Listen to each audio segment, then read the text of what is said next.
മമ്മൂട്ടിക്ക് 21 നായികമാർ. കളങ്കാവൽ. കൗതുകം ഉണർത്തുന്ന ടൈറ്റിൽ. മമ്മൂട്ടിയെ കേന്ദ്ര കഥാപാത്രമാക്കി നവാഗതനായ ജിതിൻ കെ ജോസ് സംവിധാനം ചെയ്യുന്ന കളങ്കാവൽ എന്ന ചിത്രത്തിൽ 21 നായികമാർ കൂടിയുണ്ട്.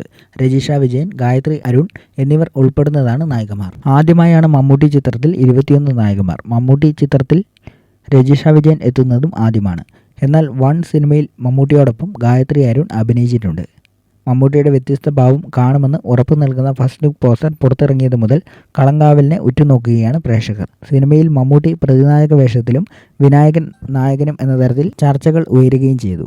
മമ്മൂട്ടി കമ്പനി അവതരിപ്പിക്കുന്നു, വിനായകൻ മമ്മൂട്ടി എന്ന പോസ്റ്റർ പുറത്തിറങ്ങുകയും ചെയ്തതോടെ ആവേശം ഇരട്ടിച്ചു. മമ്മൂട്ടിയുടെ ഇതുവരെ കാണാത്ത പ്രകടനത്തിനായി കാത്തിരിക്കൂ എന്ന അടിക്കുറിപ്പോടെയാണ് പോസ്റ്റർ പുറത്തിറങ്ങിയത്. മമ്മൂട്ടി കമ്പനിയുടെ ബാനറിൽ നിർമ്മിക്കുന്ന 7ാമത്തെ ചിത്രമാണ് കളങ്കാവൽ. ദുൽഖർ സൽമാൻ നായകനായ കുറിപ്പ് സിനിമയുടെ എഴുത്തുകാരനാണ് ജിതിൻ കെ ജോസ്. ജിഷ്ണു ശ്രീകുമാർ, ജിതിൻ കെ ജോസ് എന്നിവർ ചേർന്നാണ് തിരക്കഥ. ഫൈസൽ അലി ഛായാഗ്രഹണം നിർവഹിക്കുന്നു. കളങ്കാവലാണ് മമ്മൂട്ടിയുടെ അടുത്ത റിലീസ്. അതേസമയം മഹേഷ് നാരായണൻ രചനയും സംവിധാനവും നിർവഹിക്കുന്ന പേരിടാത്ത ചിത്രമാണ് മമ്മൂട്ടിയുടെ പുതിയ സിനിമ. എറണാകുളത്ത് ചിത്രീകരണം പുരോഗമിക്കുന്ന ചിത്രത്തിൽ മമ്മൂട്ടി ഉടൻ ജോയിൻ ചെയ്യും. മമ്മൂട്ടി, മോഹൻലാൽ, കുഞ്ചാക്കോ ബോബൻ, ഫഹദ് ഫാസിൽ, നയൻതാര തുടങ്ങിയ നീണ്ട താരനിര ചിത്രത്തിലുണ്ട്. മലയാളത്തിലെ ഏറ്റവും ചെലവേറിയ ചിത്രമായാണ് ഒരുങ്ങുന്നത്. അടുത്ത മാസം ചിത്രീകരണം പൂർത്തിയാകും.